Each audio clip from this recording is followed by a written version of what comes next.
Hello and welcome to another episode of Nothing Definitive. I'm Sam Carlson, and today I want to talk about comedy. First of all, I just want to start by saying that I'm not remotely qualified to be giving comedian advice. I'm not a comedian. I've never done stand-up or anything like that. However, it is something that interests me, and I've done some research into it, and I mean, this show isn't about me being an expert and giving expert advice. It's kind of like a shared learning experience. So I'm just kind of I wanted to share what I've learned about comedy thus far. So if you're interested in being a comedian or learning how to be more funny or something, some of these things that I learned and analyzed from watching stand-up might be of use to you. I also think that stand-up or comedy in general is just very useful to have. If from what I've observed in life, people who are funny are easily assimilated into groups. You know, you can show up at a party, you can meet new people, and if you can make them laugh, you can immediately form bonds with them. So it is very powerful. Plus, I think there's a lot of times in life, especially maybe in business or something, where you get put into situations where you're kind of expected to be, you know, like witty or funny, or respond in a funny way to something that someone says. In my head, I always picture like rich businessmen talking at a golf course, and you need to kind of be entertaining and witty and talk about business and stuff. So maybe some of these things will be helpful. I'm not sure, but I also believe that comedy is a science. I think some people are naturally funny, and I think that's a result of their environment, how they were brought up, and the experiences that they've had in life. But I don't think if you consider yourself not funny, don't think that comedy is magic or something that only people who are born with funniness can have. I think it's just like everything else. It's a science, and it's crackable, so you can figure it out. And from what I've learned, it definitely seems to be that way. And I'll share that in a second here. Let's see. I also note, comedy can create momentum, which I guess basically what that meant in my mind was that when you start a conversation, and if you're funny, it seems like if you're funny, you can create upward momentum that can make the conversation really fun, and can give you lots of internal like energy and motivation and confidence and all that sort of things. What I've noticed, because I tend to be depending on the group size, like if it's a bigger group, I'm generally more quiet. I like to listen and hear what people have to say and stuff. So a lot of times I've noticed like there's expectations that build like right away in a group dynamic. And say it's a bigger group, and I tend to be more of like a listener, or like a conversationalist that's spends a lot of time listening to people, like that you get labeled that way really quickly. And there's if there's someone in the group who's really loud and obnoxious and funny, that there are different expectations for that person than for, say, like me. But I think it creates momentum. Like if you're really funny, you can gain a lot from that, a lot of momentum, a lot of like I said before, just like confidence. And if you're more quiet, like I tend to be, then I seem to have more, like, I guess, downward momentum, where I tend to sometimes get even more quiet because I'm just listening. Like, my expectation is to be quiet, so I'll be more quiet and just listen to people. And that's something that I've wanted to change a bit more. I want to be a bit more dynamic. I really enjoy listening to people. It depends on who I'm with. But I'd like to maybe step outside my comfort zone more often and try a little comedy, or just maybe be more loud and obnoxious. I don't know. We'll see. A few last notes here. Comedians talk about anything. Actually, I'll just jump right into the notes because I think that's already listed there. Yeah. Okay, so tips and tricks was the first section I made for analyzing comedy. So if you're looking to actually figure out how to be funny and tell jokes, one of the first things, and I actually saw this from another video I watched about being a comedian, and they said that one of the like most fundamental jokes, I guess, the structure for them, are to have jokes with really unexpected twists, or punchlines that are that are totally like you're not ready for them, and it's shocking. You know, it's like, whoa, I did not expect you to go in that direction. So I think that's obviously really powerful if you can be really creative. See, that's one of the tough things I've found is like when you're trying to come up with jokes or think about like that kind of steering conversations in that direction where you say something really kind of out of the blue. That's actually pretty difficult to find something, because I mean you can say something totally random, but generally comedians say something that fits in, but it's unexpected, so it's really funny.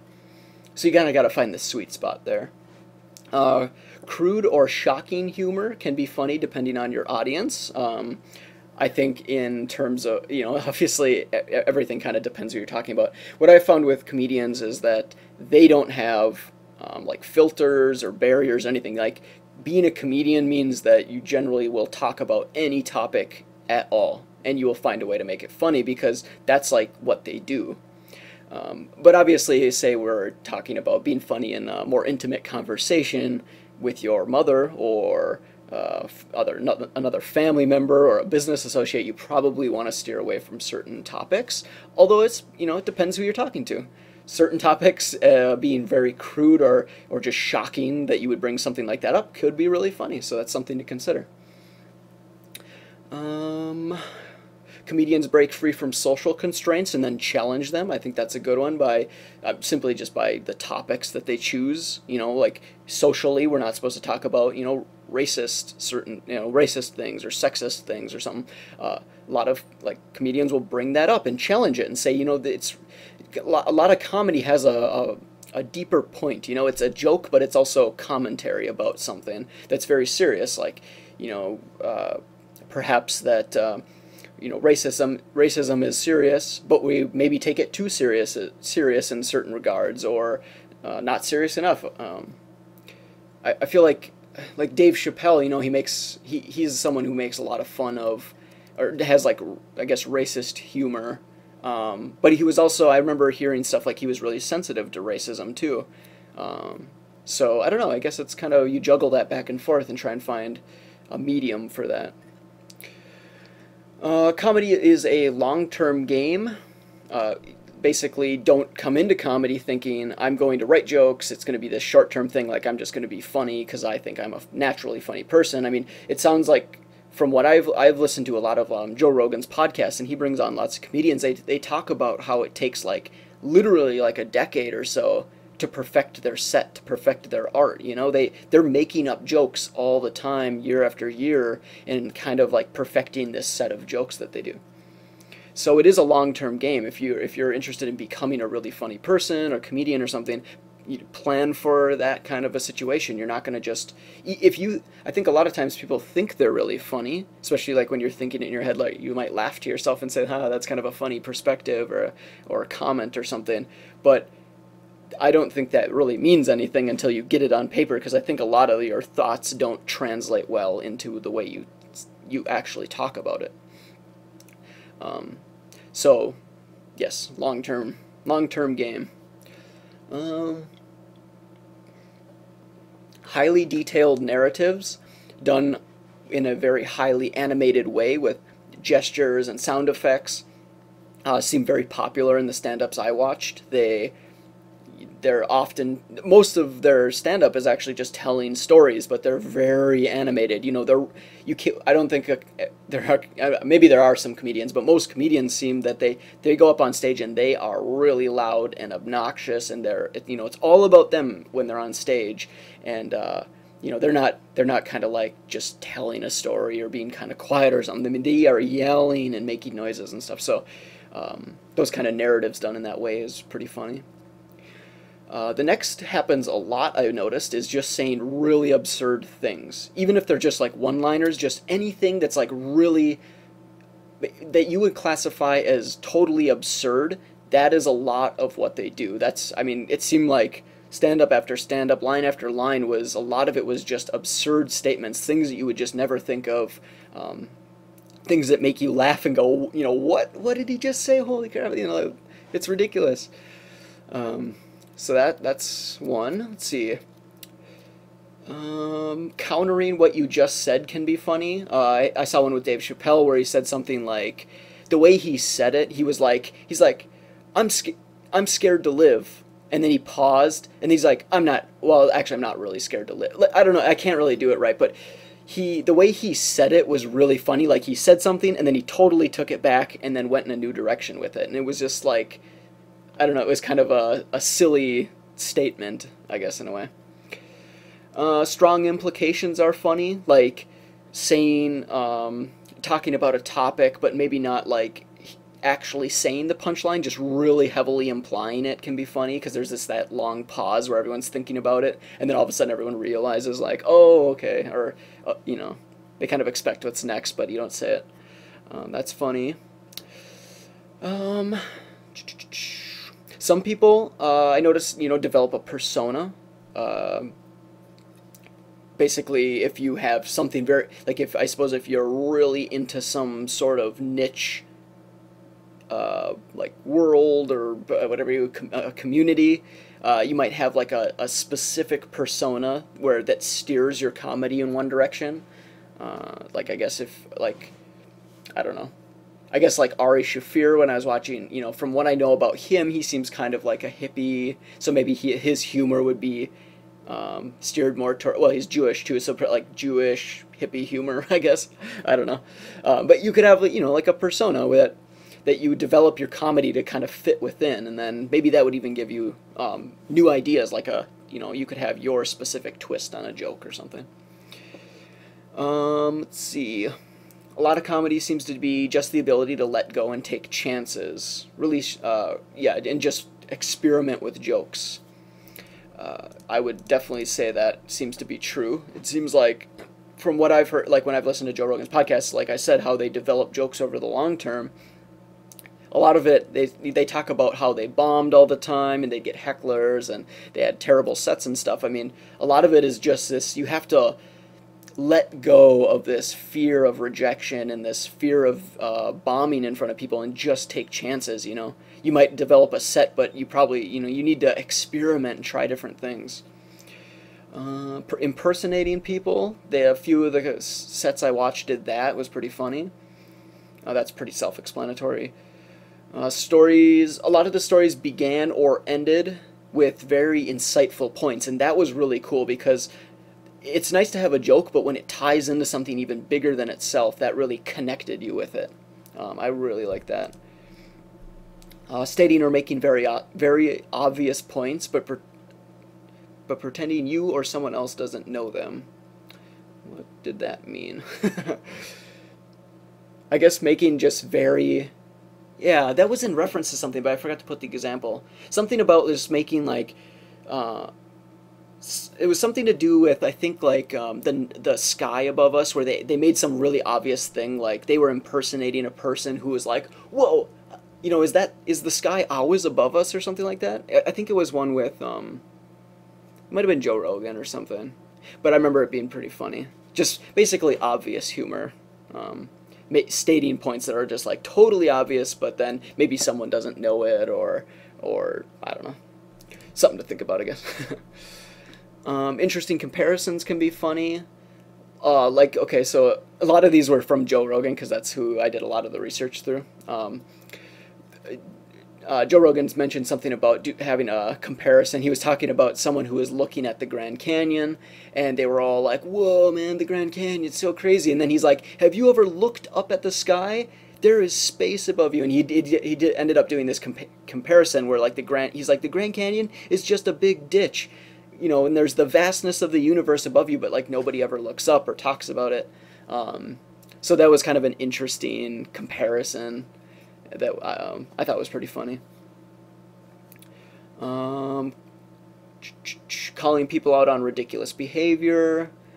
Someone used a statement like, why is that even interesting to you? Like, in reference to someone having an interest in something, like, basically calling them out on it. Depending how you work that in, that was pretty funny. I think that was from Ari Shaffir, who said that. finding very specific elements of a story or a news article to talk about. Again, with Joe Rogan, he referenced Osama bin Laden and having good cell phone reception in Afghanistan, even though the article was about, terrorism and Osama bin Laden. He ended up focusing in on some really ultra-specific part of that news article. So that was really interesting, and that's a good way probably to get a lot of topics to work into your humor or whatever, your comedy sketch. Changing your persona, the tone of your voice and gestures to match what you're talking about is important. If you're changing, like say, if you're impersonating someone, don't just impersonate like their voice, but also their gestures, or act out things that are happening in your story. That's really funny. And then the last one, I just wrote the opposite of something can be funny. Again, I should have put an example, but I didn't. So, I guess just take that for what it is. The opposite of something can be funny. Rules to consider. One really big one that seemed very heated was do not steal jokes. Which seems obvious. I mean, if you were a musician, you wouldn't go and steal someone else's music and then kind of remix it and release it as your own. That would be stealing. Same with comedy. Don't steal someone's bit and then retell it with your little version of it. And of course, the famous example is Joe Rogan calling out Carlos Mencia for stealing a bunch of different comedians' jokes and then repackaging it with his brand, his like Mexican brand or whatever it is.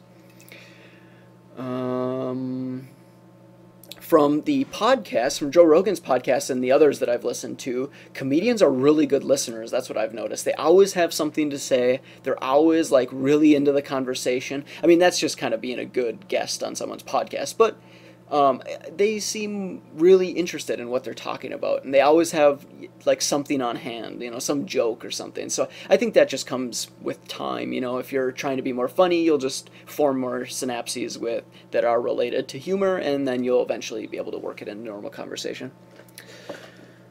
And I guess the last thing here would be to remember, if you're doing stand-up or something, thank your audience and then show them love whenever you can. A lot of comedians seem to do that, like talking about how, you as the comedian and the audience are kind of the same. You're all the same. You love the same things, or maybe tell them something nice, but at least be able to thank them at the very end of the show and stuff. I would definitely not forget to do that. Okay, so yeah, that's basically what I learned over the last. I basically did research all day today, and I've been doing a little bit of research over the last few months, but I hadn't written down a lot of it. I just kind of had it up in my head as I was thinking about it. But today I was like, you know what, I'm gonna make a video about this, because to me it's something very interesting. It would be really cool to kind of like break comedy down, figure it out, and become good at it. In my opinion, that'd be pretty fun. Seems like you'd have a lot more interesting conversations. So, okay, that's what I have to talk about today. Thank you, as always, for listening, and if you haven't subscribed, consider doing that above. I've got tons more videos lined up, yeah, so see you next time.